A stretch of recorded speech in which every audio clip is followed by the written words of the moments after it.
সুপ্রিয় দর্শক, চিন্ময় দাস কৃষ্ণ রিসেন্টলি বাংলাদেশের একটি ভাইরাল মুখ। তবে তিনি ভাইরাল হয়েছেন একটু অন্যরকম ভাবে। আওয়ামী লীগের চামচামি করতে গিয়ে ভাইরাল হয়েছিলেন এবং পরবর্তীতে তার বিষয়ে যখন জানা হলো তখন ধীরে ধীরে বের হয়ে আসতে লাগলো থলের বেড়াল এবং তার সকল কুকর্মের কথা এবং তিনি কে ছিলেন আর কেনই বা হঠাৎ করে আওয়ামী লীগের পক্ষে সাফাই গাইছেন। চিন্ময় দাস কৃষ্ণ একজন ইসকন নেতা এবং তিনি ইসকনদের নেতৃত্ব দিয়ে থাকেন, কিন্তু হঠাৎ করে তিনি আওয়ামী লীগে সাফাই গাইতে শুরু করলেন এবং তার কুকর্মের কিছু দৃশ্য সামনে আসতে থাকলো। সেই ভিত্তিতে পুলিশ তাকে গ্রেপ্তার করলো আর তারপরেই সকল বিপত্তি বাঁধতে শুরু করলো। ইসকনের কিছু সদস্য উগ্র হয়ে গেল এবং ঝাঁপিয়ে পড়লো একটি আইনজীবীর উপর। এই আইনজীবীর নাম সাইফুল ইসলাম আলী। তিনি তরুণ একজন আইনজীবী ছিলেন এবং তিনি ইসকন নেতা চিন্ময় দাস কৃষ্ণের বিপক্ষে লড়ছিলেন এবং তার সকল কুকর্মের কথা মিডিয়া সহ আদালতের সামনে উপস্থাপন করছিলেন। আর একমাত্র এ কারণেই তাকে তরুণ বয়সে জীবন দিতে হলো। তার স্ত্রী বাচ্চা সহ মা বাবাকে একা করে পৃথিবী ছেড়ে চলে গেলেন। এখন বাকরুদ্ধ তরুণ অ্যাডভোকেট সাইফুল ইসলাম আলিফের পরিবার। গ্রেপ্তারের পর যখন ইসকন নেতা চিন্ময় দাস কৃষ্ণকে প্রশ্ন করা হলো এবং তাকে রিমান্ডে নেওয়া হলো, তখন ধীরে ধীরে বের হয়ে আসতে থাকলো সকল সত্য ঘটনা।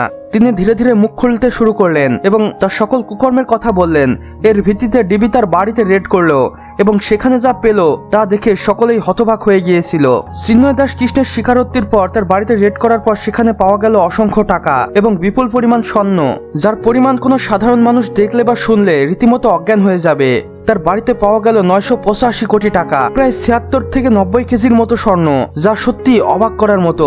এবং দেশবাসী এটা ভেবে অবাক হচ্ছিল একজন ইসকন নেতার বাড়িতে এত অর্থ সম্পদ কি করে থাকতে পারে। আর এগুলো অবশ্যই তার ব্যক্তিগত নয়, এগুলো সাধারণ মানুষের, যা তিনি কোনো না কোনো ভাবে আত্মসাৎ করে রেখেছিলেন এবং ভোগ করছিলেন। পরবর্তীতে ডিবি সেগুলোকে জব্দ করে এবং সরকারি কোষাগারে জমা করে। অপরদিকে কিছু ভারতীয় মিডিয়ারা বলতে শুরু করে বাংলাদেশ একাট্টা করতে শুরু করেছে হিন্দু সম্প্রদায়কে, যেখানে তারা বিভিন্ন অপবাদ দিয়ে হিন্দু সম্প্রদায়কে বাংলাদেশ থেকে বিলুপ্ত করতে চাইছে। তবে তাদের এই মনোভাব একদমই সঠিক নয়। চিন্ময় দাস কৃষ্ণ একজন অপরাধী এবং ইতিমধ্যে তিনি যা করেছেন তা সত্যি ক্ষমার অযোগ্য। তিনি তার প্রাপ্য শাস্তিটুকু অবশ্যই পাবেন। বাংলাদেশ একটি নিঃসম্প্রদায় দেশ এবং সেখানে সকলেই সমান। হিন্দু, বৌদ্ধ, মুসলিম, খ্রিস্টান কোনো কিছুই ভেদাভেদ নেই। যে অপরাধী সে শাস্তি পাবেই, আর এটাই তার প্রমাণ। বাংলাদেশের সকলেই চাই চিন্ময় দাস কৃষ্ণের সর্বোচ্চ সাজা হোক।